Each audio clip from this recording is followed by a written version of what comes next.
speaking of the Canucks, they will raise Trevor Linden's number 16 to the rafters tonight as they host the Oilers. Linden was already surprised earlier today as the Canucks renamed one of the main entrances to GM Place, Gate 16.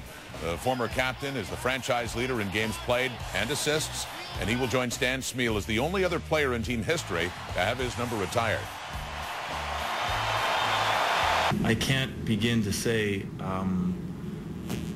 the honor it is to have not only tonight's ceremony.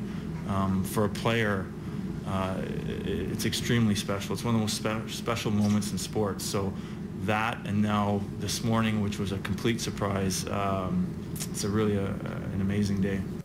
It'll be a special night in Vancouver tonight. Trevor Linden, one of the greatest players in the history of the Canucks franchise, is going to be honored with the raising of his number 16 to the rafters. But as Farhan Lalji points out, the honors for Linden actually began earlier this afternoon. Let's unveil the newly designed and named Gate 16. It is a permanent reminder for a player that has made a permanent impact on a franchise and a city. It's an incredible honor, totally caught off guard, very special for sure. I think to have a place at GM Place in perpetuity is incredible. I'm somewhat shocked and overwhelmed and a bit speechless for sure.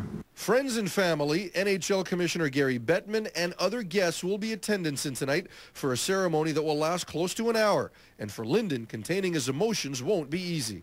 I'm hoping to keep it together. That should be a challenge, but I'm hoping to have fun. I want to have fun. Obviously, speaking to 18,000 people is not my forte, so,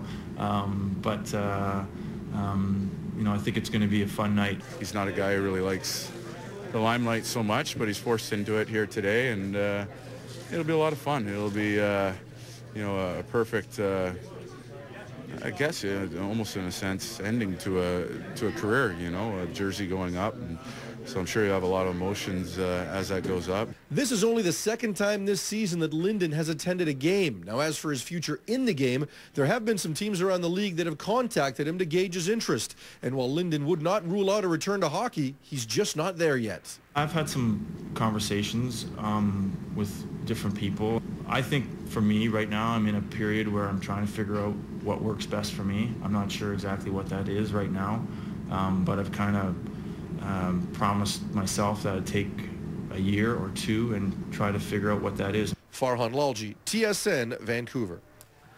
And the interesting thing, Darren, he's not only done a lot for the organization itself, he's done a lot for the league. That's why he's in demand from a number of different places. That's why people are calling. Mike Gillis, the general manager for the Vancouver Canucks, has had conversations with Trevor Linden about where he may fit into the Canucks organization moving forward. If he wants to be a part of the hockey department at any point, as long as Mike Gillis is there, then Trevor Linden will always have a place inside the Vancouver Canucks. Is it coaching? Is it management? They haven't got to that degree yet, but they have had discussions about his future within the hockey department. But the Vancouver Canucks may not be alone here. What about the Toronto Maple Leafs? The Toronto Maple Leafs, I mean, their management group is bursting at the seams, with the newest addition being Dave Nonis. But Dave Nonis has a connection to Trevor Linden, obviously. So does Brian Burke. I guarantee you those two men will also be in the mix. And they will also talk to Trevor Linden about where his future is in hockey. And it's nice that Trevor is saying, I'm in no hurry. Right now, I'm just enjoying life. Make a decision down the road.